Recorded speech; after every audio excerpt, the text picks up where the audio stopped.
Mais au moment où nous manifeste, Afi, lui, il est de connivence avec le parti. Et même, il a fait arrêter ses camarades, les leaders Kwasi et autres, donc qui étaient sur l'autre tête du FPI. Lui, il a contribué à ce qu'on les arrête et qu'on les envoie en prison. Bon, un homme comme ça, vous voulez qu'on puisse lui faire confiance encore?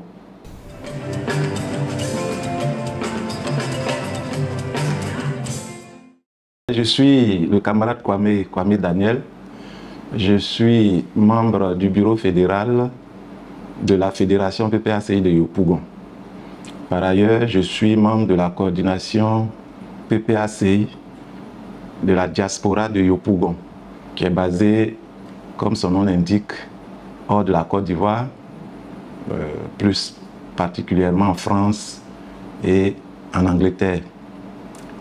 Bon, dans le bureau, j'occupe le poste de 3e vice-président, chargé des relations avec la direction du parti et chargé également de la formation politique au niveau de la coordination.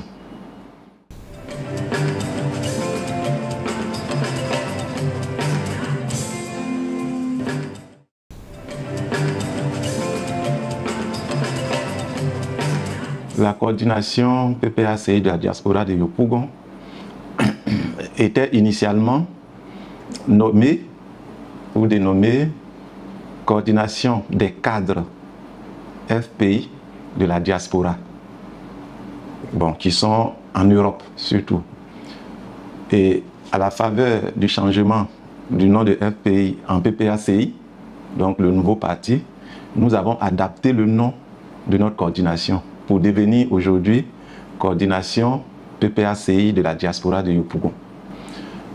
Et pour ce qui concerne son historique, au départ, quand il y a eu la crise en 2010-2011, crise politique en Côte d'Ivoire, nos amis, certains parmi eux, ont pu s'échapper, comme on dit, et sont allés se réfugier en Europe. Et étant en Europe, ils ne pouvaient pas rester les bras croisés face à ce qui se passait au niveau du pays. Ils ont décidé donc de créer une structure initialement informelle, hein, puisque c'était pas ça n'avait pas un statut, je vais dire, légal, mais il fallait qu'on se regroupe d'abord pour continuer le combat.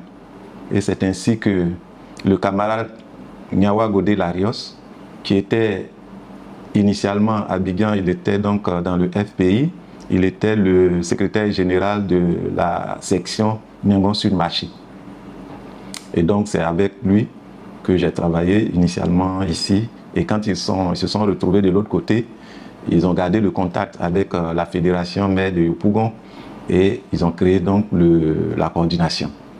Donc comme je l'ai dit tantôt, la coordination avait pour nom la coordination des cadres militants FPI en Europe. Voilà. Et puis c'est maintenant devenu la coordination PPACI de la diaspora de Yopougon, qui est affiliée à la fédération PPACI de Yopougon.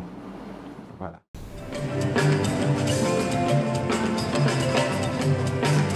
Bien, pour ce qui concerne, disons, l'étendue de notre coordination, nous sommes un peu partout. En Europe, il y a des délégués dans chaque pays. Bon, chaque pays, ce n'est pas tous les pays de l'Europe. Pour le moment, il y a la France, il y a la Grande-Bretagne, il y a la Turquie, il y a aussi la Russie. Et de l'autre côté, il y a aussi les États-Unis, où nous avons donc des représentants qui travaillent en collaboration avec le bureau de la coordination. Maintenant, pour ce qui concerne le nombre de membres, pour le moment, on n'a pas encore fait, si je veux dire, le recensement de tous nos militants, de tous donc nos adhérents, mais nous avons initialement le bureau qui est formé autour d'une vingtaine de personnes, voilà, qui est dirigé, ce bureau, par, comme je l'ai dit, le camarade Godé Nyawa Larios, qui en est le président. Et puis bon, c'est constitué aussi de 4 vice-présidents, 4 à 5 vice-présidents. Et moi, je suis le seul vice-président à Abidjan. Je suis en même temps le représentant de la coordination à Abidjan. Les autres vice-présidents sont dans la diaspora, comme je l'ai dit, un peu éparpillés en Europe, aux États-Unis. Voilà.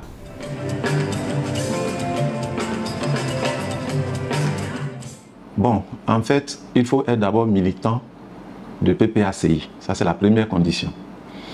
Et étant militant, voire même sympathisant, parce que quand on dit militant, c'est ceux qui participent activement à la vie du parti. On peut être militant, actif, comme être sympathisant. Donc, lorsque vous avez cette qualité qui n'est pas mesurable pour le moment, vous pouvez adhérer à la coordination. Maintenant, comment adhérer? Il suffit donc de... On a une plateforme que nous avons créée, et puis on a un site aussi qui est créé et sur lequel nos militants peuvent aller et puis découvrir toutes les conditions d'adhésion au niveau de la coordination.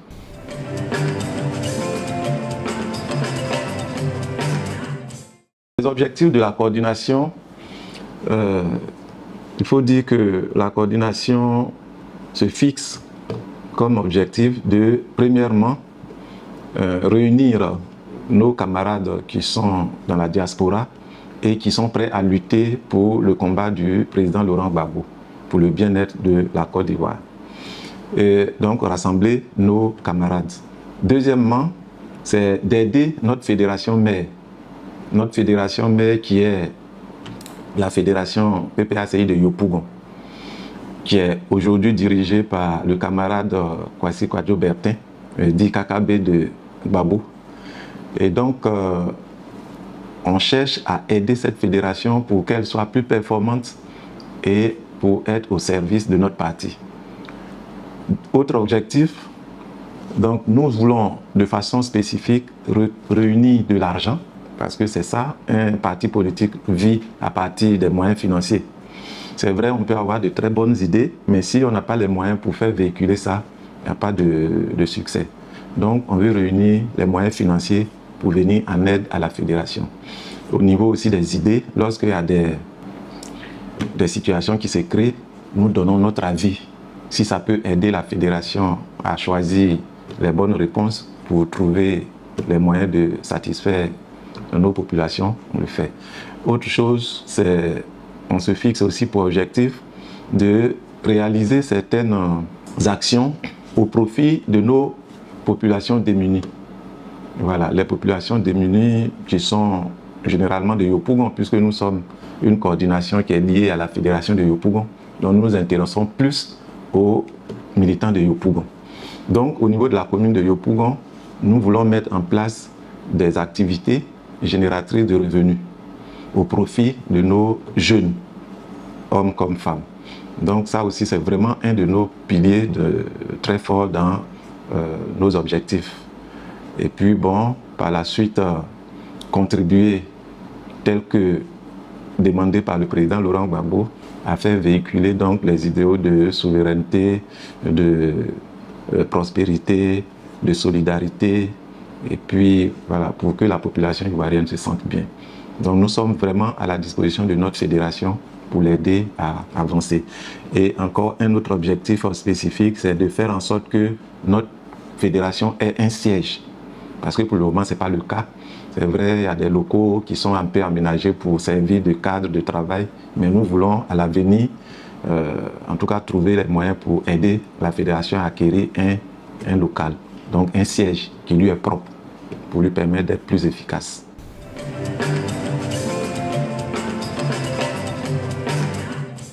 La structure n'est pas statutaire parce que notre coordination n'est pas une structure statutaire. C'est une structure informelle. Mais dans le passé, lorsque nous étions encore FPI, on était en train de se battre pour que la coordination puisse être insérée dans le parti. Et il y avait même une conférence de coordination qui avait été créée, pas forcément de la diaspora, mais au niveau de la Côte d'Ivoire, il y avait un certain nombre de coordinations qui avaient été créées et qui étaient dirigées par le président de la conférence qui était Kabo Alphonse. Maintenant que nous sommes devenus PPACI, on reste toujours dans le starting block. On n'a pas encore été affiché comme structure statutaire. Mais vu les actions que nous menons au profit de la fédération de Yopougon et donc du parti, notre structure est de facto acceptée comme une structure d'appui, mais de façon statutaire, comme vous l'avez dit, pour répondre franchement, ce n'est pas une structure statutaire pour le moment. Mais nous continuons à espérer qu'avec le temps, les coordinations telles que celle de la diaspora puissent être reconnues comme une structure statutaire d'appui au fonctionnement et au développement du parti.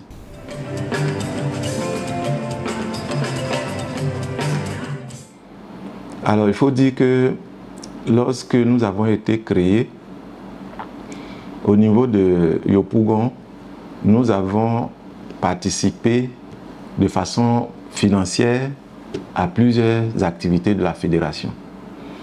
Alors, au niveau de du parti, lorsqu'il y avait le congrès de Mossou, nous avons contribué financièrement pour faire partie de nos camarades de Yopougon qui voulaient se rendre au congrès de Mossou, mais qui étaient limités au niveau des moyens.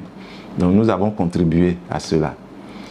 Ensuite, lorsque notre très cher Abdraman Sangaré est décédé, au niveau des obsèques, nous avons contribué aussi pour que la fédération de Yopougon soit vraiment bien vue au niveau donc de la participation pour honorer notre regretté Abdraman Sangaré.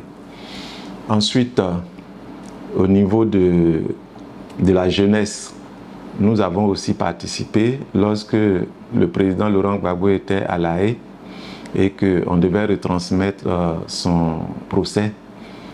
Les jeunes de la fédération de Yopougon ont demandé une contribution pour organiser une projection par écran géant. Donc ils nous ont sollicité, nous avons contribué aussi financièrement.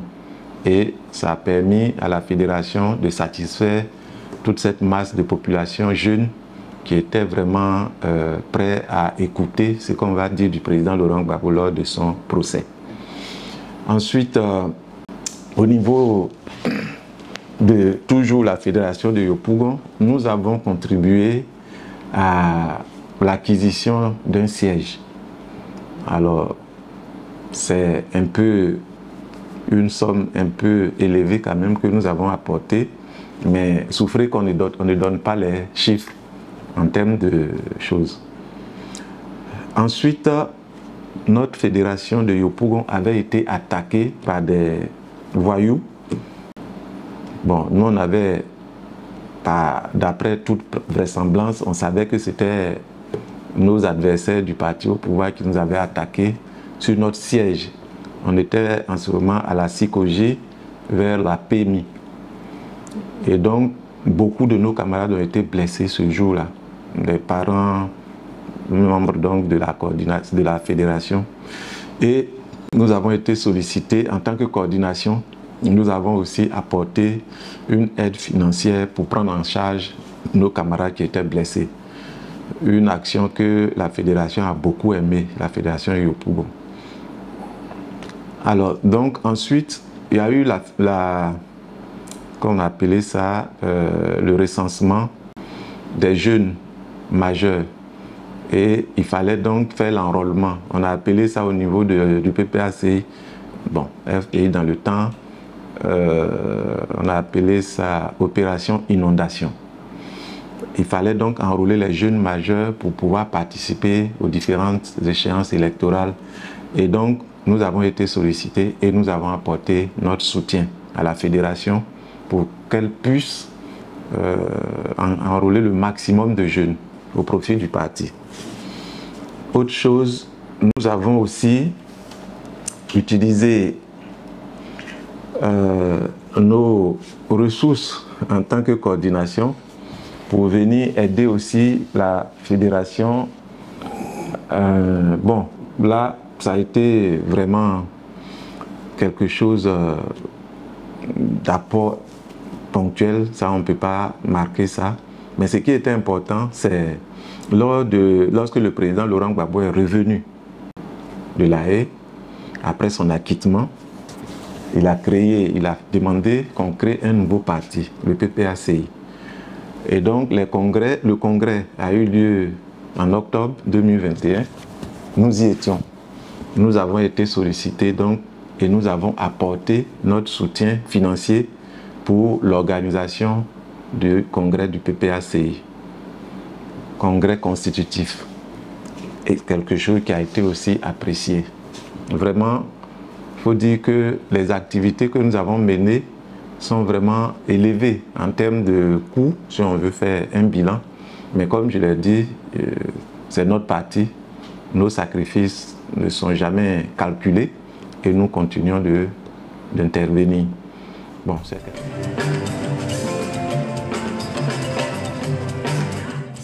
Oui, il faut dire que quand on était FPI, il y avait...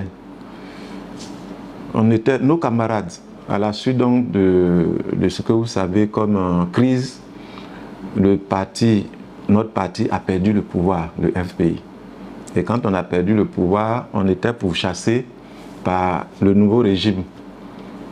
Bon, pour nous coller n'importe quel crime que nous aurons commis, ce qui était absolument faux. Mais chemin faisant, nous étions restés en tout cas scotchés aux idéaux du président Laurent Gbagbo. Mais vous savez, quand il y a une crise qui survient, tout le monde n'a pas la même énergie. Il y a certains qui se sont laissés aller à des... La souffrance était telle qu'il y en a qui ont préféré aller collaborer avec le parti au pouvoir qui avait naturellement plus de moyens. D'autres ont été découragés. Parmi nos amis, ils se sont retirés momentanément de la politique. Et puis aussi, certains avaient peur pour leur vie. Donc, ils se sont retranchés aussi. Mais malgré tout, l'ossature était restée et nous avons continué à travailler. Mais là où le problème est devenu un peu plus grave, c'est lorsque le président Laurent Gbagbo était à La Haye en train de lutter contre la justice. Notre parti était dirigé par le camarade Afi N'Guessan, qui était donc le président. Et puis, lorsque vous êtes président, à partir d'un certain temps, il y a ce qu'on appelle un congrès qui se fait et qui donc des congrès électifs pour élire un nouveau président ou bien alors reconduire celui qui était là. Bon, le congrès de... Bon, je ne dirais pas c'est Mossou, mais en tout cas, il y a eu le premier congrès à la suite donc de la dislocation du FPI. Le premier congrès était fait pour que le président Laurent Gbagbo soit le président du parti. Parce qu'en temps, il n'était plus président. Parce que quand tu es président de la République, tu n'es plus président du parti politique. C'est là que Afi a été désigné pour être président du parti. Et donc, quand le président a perdu le pouvoir d'État et qu'il s'est retrouvé de l'autre côté, naturellement, c'est Afi qui était donc le président légal, légitime. Et légitime aussi, en ce moment-là. Nous tous, on était derrière lui. Et il est parti en prison. Quand il est parti en prison, on a lutté derrière lui pour ne pas que son nom soit perdu pour de bon. Et on a lutté pour nous qui avions la chance d'être encore dehors. On a organisé les jeunes, les femmes et le parti pour lutter, pour faire ressortir nos camarades qui étaient en prison, dont le président Afi. Malheureusement, quand il est sorti, il a commencé à avoir un comportement que nous avons jugé vraiment hors de la ligne que le président Laurent Gbagbo avait tracée. Donc c'est comme s'il partait pour sa propre évolution, pour son propre bien. Il luttait pour lui-même au lieu de lutter pour le parti. Donc, naturellement, ceux qui ne se sentaient plus de son bord se sont séparés. Et il y a eu ce que vous avez certainement remarqué, il y a eu la tendance Afi du FPI et la tendance Abdraman Sangaré, donc qui était du côté du Laurent Gbagbo. Et donc, dans ces tiraillements-là, il y a un groupe qui est parti avec Afi, il y a un groupe qui est resté avec le président Abdraman Sangaré et le président Laurent Gbagbo. Donc, c'est eux que, à la suite, ils ont appelé les Gor, Gbagbo ou rien. Voilà. Et donc, cette branche-là a gardé la ligne du FPI original. Et puis l'autre, dirigé par Afi, a commencé à se compromettre dans des choses, en tout cas que la plupart de nous ne comprenaient pas. Donc c'est ce qui a provoqué la scission. Maintenant, vers la fin, quand le président Laurent Gbagbo était à La Haye, Afi a demandé à aller le rencontrer d'après lui. Et que le président Laurent Gbagbo ne voulait pas le recevoir. Bon, mais par la suite, il a réussi à aller et obtenir un rendez-vous sans il. Et quand il est arrivé, il dit que le président n'a pas voulu le recevoir. Bon, en tout cas, il a commencé à faire des discours hostiles au président Laurent Gbagbo, qui peut friser même les injures. Bon, donc quand le président Laurent Gbagbo a reçu, il est venu, il a commencé à s'accaparer le parti. Et il a posé des conditions au président Laurent Gbagbo pour qu'il cède la présidence, que lui Afi cède la présidence du parti au président Laurent Gbagbo. Il faut que lui, on satisfasse ces conditions qu'il a posées. Bon, naturellement, le président Laurent Gbagbo n'est pas quelqu'un de chantage avec qui on peut faire du chantage. Il a refusé et quand il est revenu, il n'a pas voulu lutter le poste de président du parti avec Afi. Il a décidé qu'on crée un autre parti. Et c'est ainsi que bon, le PPACI a été créé.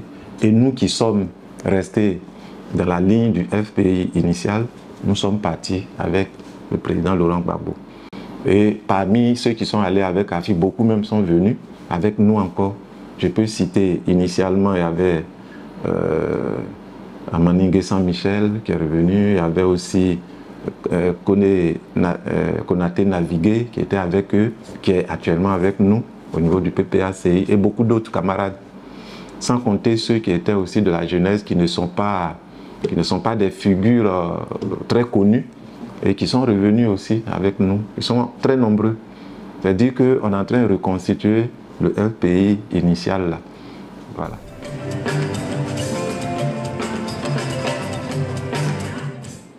Nous, ce qu'on disait, vous savez, le FPI initialement, donc, avait une ligne. La ligne, c'est que nous restons proches du peuple. Nous sommes un parti de gauche dans notre idéologie. Nous sommes un parti de gauche. Donc, nous défendons le bien-être du peuple. Toute action ou tout gouvernement qui va venir et qui va commencer à, disons, maltraiter, entre griffes, le peuple, nous serons dressés toujours contre cette force-là. Donc, c'est ce qu'on demandait à Afi. Il faut respecter la ligne du parti. Alors, quand le nouveau régime est venu et que Afi est parti en prison, nous avons bataillé pour qu'il sorte avec d'autres. Donc, je peux au passage dire que le camarade Nida Kwasi Moïse, il était aussi en prison. Il a été très maltraité aussi par le régime dans les premiers moments. Mais quand il est sorti, il a gardé la ligne. C'est-à-dire qu'on peut aller en prison, en sortie et garder la ligne. Rien ne justifie que Afi commence à collaborer avec le régime au point même d'être un supporter même de ce régime avec qui nous avons des idéologies opposées. Donc c'est ce qu'on lui reprochait. Il posait des actions qui allaient dans le sens de promouvoir les actions du régime qui était en place. Donc on ne comprenait pas bien son jeu. Certains disaient que bon, il a été acheté, il a été ceci, mais c'est ce qu'on remarquait. On sentait qu'Afi n'était plus dans la lutte pour faire front au régime qui était là. Bon, quand c'est ainsi, nous qui voulons faire front, parce qu'on sentait que le peuple était maltraité. C'est vrai, nous, en tant que parti politique, nous avons décidé de lutter politiquement. Nous, on n'a jamais décidé de prendre les armes. Mais lutter politiquement, c'est défendre les idées du parti, défendre le peuple totalement, pour que le peuple se sente un peu au moins à l'aise dans ces moments difficiles-là. Mais si on laisse le peuple et puis on est en train de lutter pour nous-mêmes, notre propre bien, demain quand tu vas revenir vers ce peuple-là, tu vas lui dire quoi? Donc tu perds la face. Mais nous, on ne voulait pas perdre la face devant notre population, devant le peuple. Et donc, tout ce qui va contre les intérêts du peuple, nous nous dressons contre ça. Et Afi était en train de partir contre les intérêts du peuple. Voilà pourquoi nous nous sommes dressés contre lui. Il n'a pas fait la lutte telle qu'on voulait. Nous sommes même partis de lutte. On accède au pouvoir, les idées que nous défendons là. Nous allons promouvoir ça au niveau de la présidence, donc du pouvoir, du gouvernement. Mais si le gouvernement qui était en face était en train de s'occuper normalement du peuple, nous, on n'allait pas avoir de problème avec lui.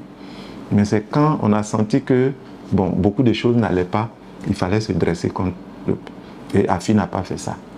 C'est ce qui a fait que nous lui avons dit, notre chemin, c'est par là. Ceux qui ont décidé d'aller avec lui, beaucoup sont revenus. Ça veut dire que le chemin qu'ils ont pris n'était pas le bon. Si vous revenez ici, alors que personne d'ici ne va vers vous, ça veut dire beaucoup de choses. Une fois que le président Laurent Gbagbo avait été arrêté, ici, en Côte d'Ivoire, il était sous couvert du gouvernement ivoirien. Donc c'était de la responsabilité du gouvernement ivoirien de soit l'enlever, le faire sortir ou le conserver là-bas, en prison. Après, le président Ouattara a dit que on n'avait pas les moyens, on sortait des crises. Ça, c'est ses arguments. Il n'avait pas les moyens de juger le président Laurent Gbagbo ici. Et donc, il va le transférer à la justice internationale pour le juger. Ça, c'est son droit. En tout cas, est-ce que la loi lui donne le droit? Mais ce qui est sûr, c'est ce qu'il a dit. Et il a envoyé le président Laurent Gbagbo à La Haye. Après, Bleu Goudé aussi a été arrêté et envoyé aussi à La Haye. Mais étant là-bas, le pouvoir de Ouattara, le pouvoir RAD n'avait plus l'emprise sur le président Laurent Gbagbo. Donc dire qu'on est en train de négocier avec Ouattara pour qu'on fasse venir Gbagbo, ça ne tient pas. Ça ne tient pas. Puisque ce n'est pas Ouattara qui peut dire envoyer Gbagbo et puis ils vont l'enlever. Il est déjà dans les mains de la justice internationale. Maintenant, les actions que nous, on doit poser pour que le président Laurent Gbagbo vienne là, ce n'est pas ce qu'Afi a posé. Ce qu'on devait poser comme action, c'était quoi? C'était de faire des manifestations. Sortir dans les rues, manifester en Côte d'Ivoire, dans tout le pays, à l'extérieur, dans la diaspora, tout. Et contribuer à ce que l'injustice là soit révélée au grand jour, au niveau du monde entier, ce qui peut faire pression sur les juges pour dire que on n'avait pas telle information, mais avec tout ce qui se passe, peut-être que le monsieur n'était pas responsable. Et ça peut agir favorablement pour le faire sortir. Et c'est ainsi que nous avons commencé à manifester. Mais au moment où nous manifestons, Afi, lui, il est de connivence avec le parti.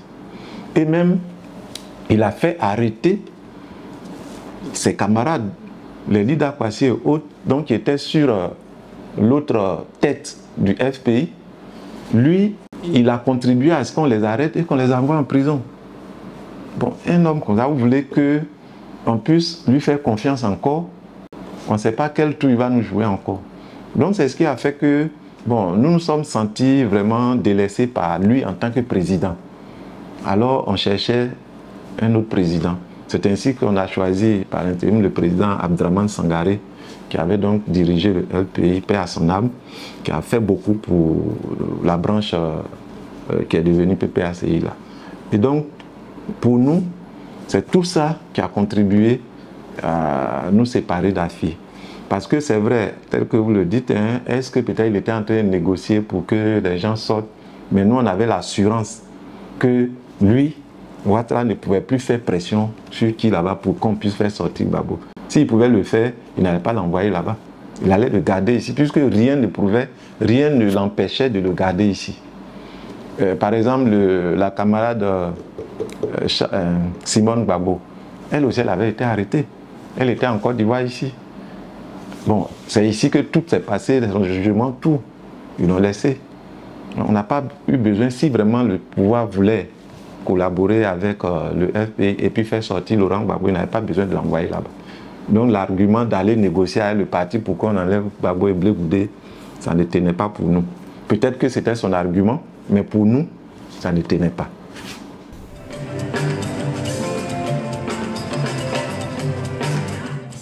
Oui, bon, merci parce que ça me permet en même temps de dire que pour cette campagne de la mairie de Yopougon, nous, en tout cas pour 2023 qui vient de se passer là, en tant que coordination, nous avons contribué aussi financièrement à la campagne.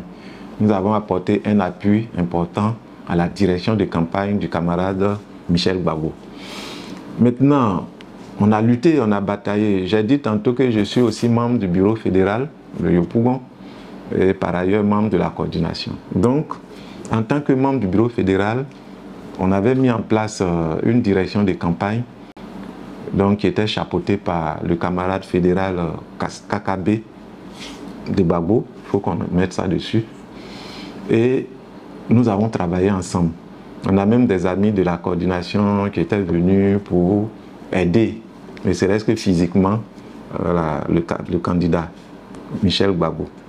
Donc on a bataillé, on a fait une bonne campagne, passé partout, la population était mobilisée. Et puis, nos camarades militants sont sortis pour aller voter. Il y a eu tellement de problèmes. Cette liste électorale, avec des personnes qui votaient initialement à Yopougon, qui se retrouvent à Gagnoa sur la liste électorale de Gagnoa là-bas. D'autres se retrouvent à Boaké. Ils viennent pour voter, on dit non, vous n'êtes plus sur cette liste. Bon, en tout cas, il y avait tellement de soucis. Mais malgré ça, nous avons tenu à aller jusqu'au bout, comme le président Laurent Gbagbo nous l'a demandé. Il a dit, on sait qu'ils vont tricher, mais allons-y. Parce que si tu n'es pas allé, comment tu peux savoir qu'ils vont tricher? Donc, il nous a demandé d'aller, nous sommes allés. Et puis finalement, les résultats, puisque nous suivions les résultats au fur et à mesure, on était à 75% du dépouillement à Yopougon. Le candidat Michel Gbagbo était largement de plus de 10 000 voix sur le second qui était donc le candidat du RHDP. J'ai dit bien, on était à 75% du dépouillement, on avait 10 000 voix d'avance. Maintenant, les 25% qui restent là, on ne sait pas comment ça s'est passé. Au moment où on est en train de donner les résultats, les gens ont bloqué les résultats. Ils ont arrêté de donner les résultats. Et puis ils ont dit, bon, les résultats vont se donner à un tel endroit qui n'était pas initialement indiqué. Donc, nous, notre équipe de Michel Gbagbo, on devait aller prendre les résultats finaux à la CED, on appelle ça Commission électorale départementale. C'était logé à Yopougon vers Libellule. Voilà, cité Libellule quelque part là-bas. Donc nous sommes partis. Moi j'étais le représentant de Michel Gbagbo pour aller à la CED. Nous sommes arrivés. On attendait qu'on envoie les résultats pour qu'on puisse les comptabiliser ensemble pour voir qui a eu combien. Voilà. Et au moment où nous sommes là-bas, nous attendions. On vient nous dire que non, on ne va plus donner les résultats ici. On va aller directement à la CEI centrale. Ça, on ne comprend plus. Donc, on n'a plus les résultats là. Vers 1h du matin, on était obligé de quitter les lieux. On repart au QG des campagnes de Michel Gbagbo. Le lendemain matin, on nous appelle encore pour dire non, les résultats vont se donner là aussi. C'est-à-dire, on nous a dit ça ne se donne pas. Après, on dit non, ça va se donner là. Bon, en temps, ils avaient déjà écrit les résultats à la main. Mais un résultat sérieux comme ça, c'est saisi avec bien et puis bon, on donne les résultats. Mais non, c'est écrit à la main. C'est qu'on nous a envoyé. Michel Gbagbo a eu temps. Ils ont combiné tous les résultats. Hein. Michel Gbagbo a eu temps. Et le candidat Bitogo a eu temps. Le candidat Diaoufoué a eu temps. Et puis les deux autres candidats ont eu temps. C'est tout. Voici ce qu'on a appelé résultat. Et ce résultat vient avec près de 10 000 voix de différence, cette fois-ci en faveur du candidat du RHDP. Alors qu'au moment où on bloquait, nous on avait 10 000 voix de différence, enfin, de plus que. Mais comment ça s'est passé en temps après le blocage? Et puis au moment où on revient avec les résultats, on ne communique pas régulièrement, on vient avec des résultats bloqués Et puis on dit, bon, lui il a eu tant, l'autre a eu tant, l'autre a eu tant. Voilà ce qu'on a appelé résultat. Et c'est ce qu'on a communiqué à la CEI centrale qui a lu ces résultats à la télévision. Alors donc, effectivement, nous on n'a pas accepté les résultats. On a été volé totalement. Mais on n'avait pas les moyens juridiques autres que d'aller signaler au niveau du Conseil d'État. Donc nous avons fait recours et on attendait que le Conseil d'État puisse donner les résultats en notre faveur après avoir vérifié tous les PV. Malheureusement, on vient confirmer les résultats donnés initialement. Bon, on a été vraiment déçus de cela.